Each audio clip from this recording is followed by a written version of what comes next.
Today we're taking a look at the story behind my newest build and expansion to the aquarium project. Make sure to stay until the end of this video where I show you how the new build fits into the updated layout. This is the LEGO Otter exhibit. Hey everyone, I'm Adam, aka Ant Bandit, and I'm building the world's largest LEGO aquarium park. Now, this is episode 2 of the ongoing series that we started back with my LEGO Penguin exhibit that I built some time ago. If you haven't seen that video with the story behind it and the build process, definitely go and check it out after this one. I'm still incredibly proud of how that first exhibit turned out. That being said, at this point, that first video was a long time ago, and last year there were a ton of different delays and some big changes in my personal life that prevented me from working on this series until now. But regardless, I'm thrilled to be back, and I'm so excited to share all of the future content and updates that are coming to this massive project this year. Here's a quick recap for you newcomers. We're working on building a massive modular aquarium layout full of different exhibits for marine life, such as penguins and otters, and a few more coming soon, surrounded by pathways for guests, facility buildings like laboratories, an animal hospital, and yes, eventually a gift shop. All of this will grow and expand over time with the goal of it being showcased at LEGO conventions and a massive in-person public display. I read through all the comments on the last video, and I appreciate all of your guys' suggestions and feedback on different animals and exhibits you'd like to see, because that helped me pick Otters as the second installment for this video. So definitely, if you have any ideas that you want to see in this layout, let me know down in the comments. Now, the key motivator to get this new build done quickly was Atlanta BrickCon. It's the premier LEGO convention here in the Southeast United States every February, and before the show, I actually registered this new Otter exhibit to be displayed there, except I hadn't built anything yet. And I knew with the show just a couple weeks away, I had to get started building as fast as possible. Otherwise, I would just have an empty table and nothing to show for it. So with the clock ticking and a potential public shaming on the line, I came up with this will be an exhibit for river otters, so we'll do some rocky terrain with a giant tree and roots sticking out of it, and of course an underwater viewing area for guests to watch the otters swimming around. This build will be smaller than the penguins because we'll have less otters, but I want to incorporate 2 new motorized features to really bring it to life. One with 2 otters chasing a ball around this rock, and another with 2 otters playfully jumping up and down over here. And we definitely need to include some kind of slide because, you know, otters, they do be sliding. I started by building a 32 by 32 Mills plate and roughing out the shape of the glass at the front of the exhibit. Then I grabbed some motors and jumped into working out the moving functions of this build. Once those are completed and placed permanently inside, I can build the terrain around all the moving parts so I don't have to go back and redo those mechanisms along the way. The idea for this involves a belt chain wrapped around 2 gears with the otters attached to it using this really cool new part that so far only comes in the Pac-Man arcade set, which actually inspired the movement of this entire apparatus. This turned out to be one of the situations where the idea is good, but in execution, it's way more difficult than I realized, from the spacing of the gears to the length of the chain to how specific the size of this rock needs to be that the otters are running around. It felt like it took 100 different adjustments for it to get working right. So I was really excited for this second mechanism to make it a lot more simple and reliable. For this one, I took inspiration from Steve Guinness, aka the Brick Consultant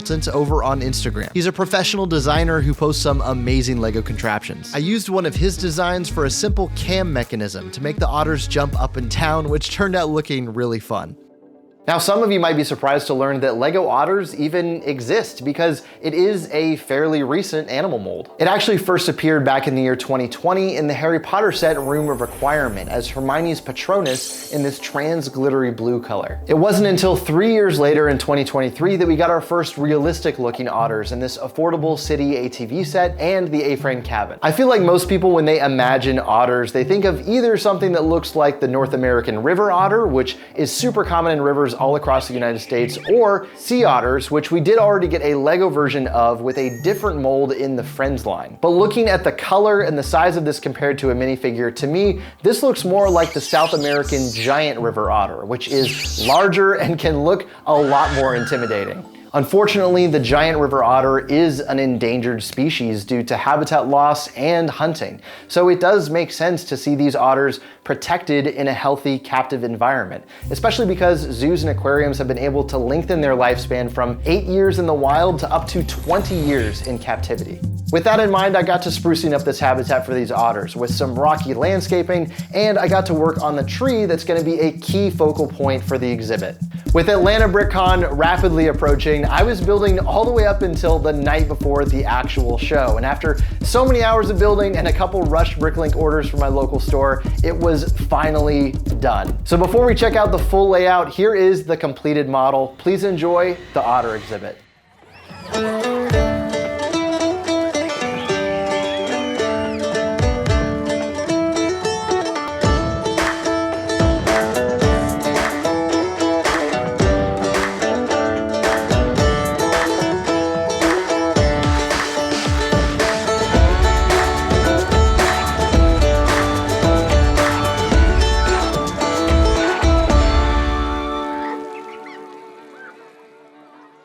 I love how the motorized functions turned out on this build. For me, stuff like that just catches my attention and pulls me in whenever I'm walking past other displays. I was even able to tuck the battery box away just like I did in the penguin exhibit. And here's what the assembly for the full layout looks like. Now, each exhibit is designed to be modular along with the pathway system, so all of it could be reconfigured in whatever way we want in the future. These two exhibits look very different next to each other, but my hope is that the overall design of the park, like the pathway system, the colors used, along with the other decorations like these new lampposts, will provide enough cohesion to make it all feel like it belongs in the same place. Speaking of the path system, this is the same design from the penguin exhibit. However, I did tweak it slightly and add stud connections for all the minifigures so now they won't be falling over at all. I also added a small strip of grass with some flower bushes for some extra color, and this is an area that I definitely want to flesh out more in future updates. Because the Otter exhibit is already smaller than the penguins, I didn't see any reason for it to have to break down further into smaller sections for travel because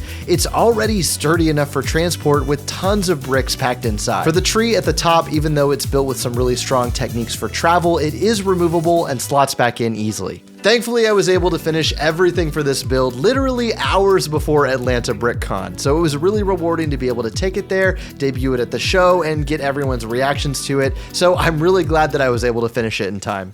I hope you guys enjoyed this video. If you did, give it a like down below and subscribe for future updates on this series. I'm so excited to be back working on this project this year. I'll be taking the full aquarium along with future expansions with me to a ton of different LEGO conventions, including Brickworld Chicago, which I'm really excited about. So stay tuned for more coming soon. Once again, I'm Adam. Thanks so much for watching, and I'll see you in the next one.